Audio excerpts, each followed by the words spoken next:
E veja você a situação. Com o aumento de desemprego nos últimos anos, são 7h34, muita gente migrou exatamente do mercado formal com carteira assinada para o mercado informal. Isso é bom, Sérgio Cursino, isso é ruim? Vamos ver. De acordo com dados da Pesquisa Nacional por Amostra de Domicílios divulgada pelo IBGE, os trabalhadores na informalidade atingiram um recorde de 41,4% do total da população ocupada no país. Aí eu fico aqui me perguntando e pensando, essa crise, até quando, hein, gente?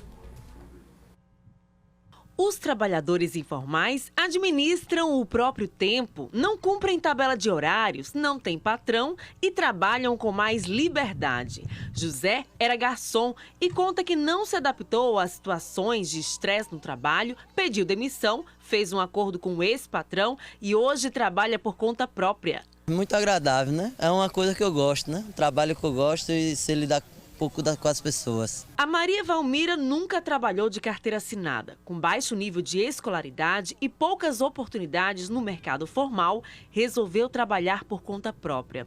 Ela conta que teve vantagem, ganhou liberdade de tempo. Eu trabalho sábado, domingo e feriado. E os outros dias descansa? Descansa, é verdade. Essa é a vantagem de trabalhar por conta própria? É verdade, com certeza. É, assim, é muito bem assim do ambiente, né? Um ambiente assim, legal mesmo. Sim, das mercadorias, muito legal, as peças, saída de praia. Segundo dados do IBGE, os trabalhadores sem carteira assinada totalizaram aproximadamente 11 milhões de pessoas em agosto. E, em média, 24 milhões de pessoas decidiram trabalhar por conta própria. Quase 5 milhões de trabalhadores brasileiros desistiram de procurar emprego. Seu Degivaldo, aos 58 anos e sem sucesso na busca por um emprego formal, resolveu trabalhar junto com a sobrinha com venda de acarajé. O negócio está organizado, Degivaldo tem muita força de vontade e divide bem as tarefas. Estou armando a barraca para chegar daqui a 1 hora, torrar o acarajé e ela entrega o acarajé nos bares, que os bares são nossos amigos, deixa eu entregar. E tá dando certo? Até agora tá, né? Porque tá suprindo a nossa necessidade familiar. José Fidelis, Maria Valmira, seu Degivaldo, eles têm em comum a garra, a força de vontade. E assim vão vencendo um dia após o outro. Pois é, o Luiz Moura estava assistindo aqui comigo, a gente assiste você. Eu já comentei com você, eu gosto muito de me surpreender com as matérias, não assisto nada antes, exatamente para entender no calor da surpresa mesmo, exatamente o conteúdo. A economia segue em destaque agora, aqui no BG Manhã, agora que são 7h57, faltam 3 minutinhos para as 8. Essa carta de conjuntura divulgada... Não, 7h37, desculpa. Ô, Fabinho, obrigado, Fabinho Teles. Eu falei 7h57, olha como é que eu estou correndo aqui. 7h38, pulou. A carta de conjuntura divulgada pelo Instituto de Pesquisa Econômica Aplicada, o IPEA, revela que praticamente todas as novas vagas geradas com carteira assinada no país este ano têm uma remuneração máxima de até 2 salários mínimos. Segundo esse documento, só nas 2 primeiras faixas salariais, o número de contratações supera o de demissões. Para aqueles que recebem um pouco a mais, essa dispensa desses trabalhadores foi maior do que admissões. O Luiz Moura, economista, já está conosco e fala com a gente a respeito desse assunto tão preocupante. Luiz, seja bem-vindo. Bom dia, Luiz. Tudo bem? Bom dia. Situação complicada, né, rapaz? Sem dúvida nenhuma, as pessoas elas estão numa situação de desemprego extremamente elevado, né? São quase 12 milhões no país. Aqui no estado de Sergipe são 167 mil sergipanos desempregados e aí elas se sujeitam a qualquer tipo de atividade para garantir a sua sobrevivência, ou seja, a remuneração baixa, não recebimento de hora extra, não assinatura da carteira.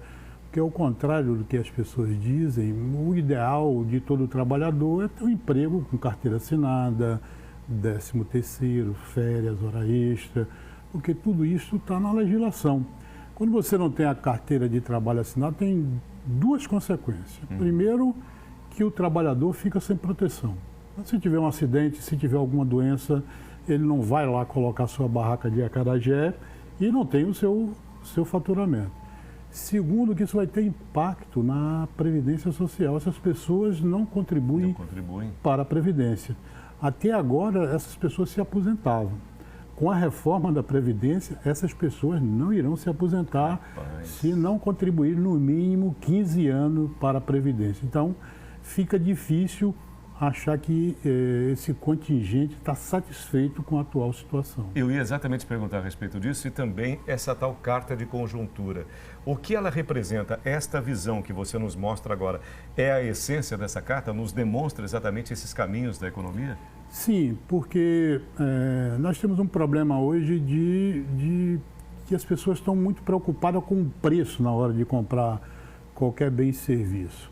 E aí o empresariado, para diminuir custo, o que é que ele tem feito? Ele demite as pessoas que ganham mais e contrata as pessoas com um valor menor. Sim. Como você tem um contingente de desempregado muito elevado, é muito fácil você fazer isso, né?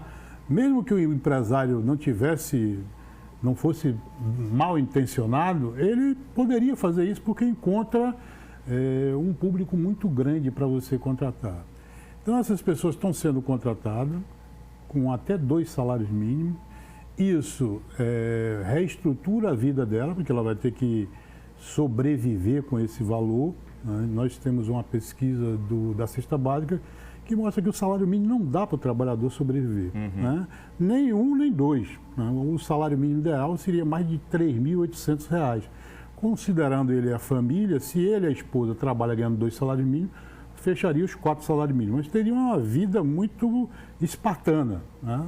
Sem muito para gastar. Né?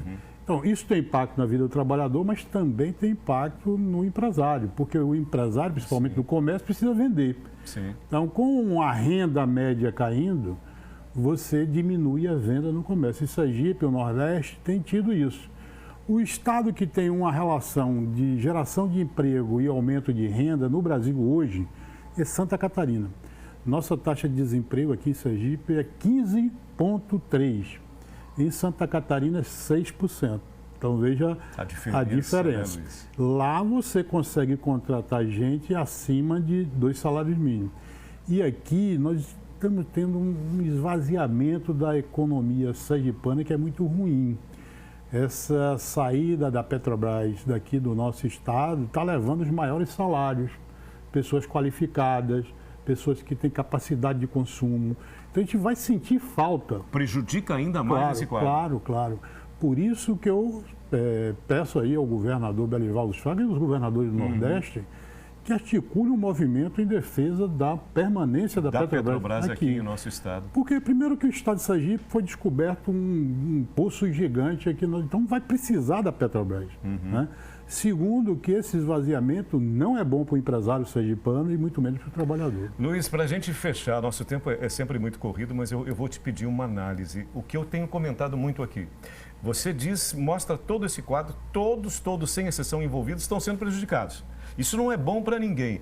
E o governo, o que ele tem feito? O que ele tem feito, que eu tenho acompanhado, você é profissional da área, economista, não tem resultado. Eu não vejo nenhum excelente... Olha, tem uma coisa ótima que você não tem um fator que mostre para a gente que o caminho está correto. Com certeza. Isso já começa a pressionar o Paulo Guedes, porque ministro. Ele fica falando e até agora a economia não tem resultado. Fica de... Antes era a reforma da Previdência e o país ia voltar a crescer. Isso. Agora é a reforma tributária. Exato. Depois vai vir a reforma política. E isso vai passar o governo Bolsonaro e nós com um desemprego de 12 milhões de pessoas. A nossa estimativa é para a gente voltar ao emprego antes da crise só em 2024. Não diga uma coisa dessa. Infelizmente, sim. Luiz, eu te agradeço demais. É uma visão, não diria pessimista, mas realista, né? Com certeza. E a gente precisa se cuidar. Geralmente os pessimistas são realistas e vice-versa. E vice-versa. Luiz, agradeço demais a sua presença e temos esperança que esse quadro, quem sabe por um milagre, possa mudar, né? Eu torço por isso. Eu também, que acredito em milagres. Obrigado, Luiz. Um bom dia para você.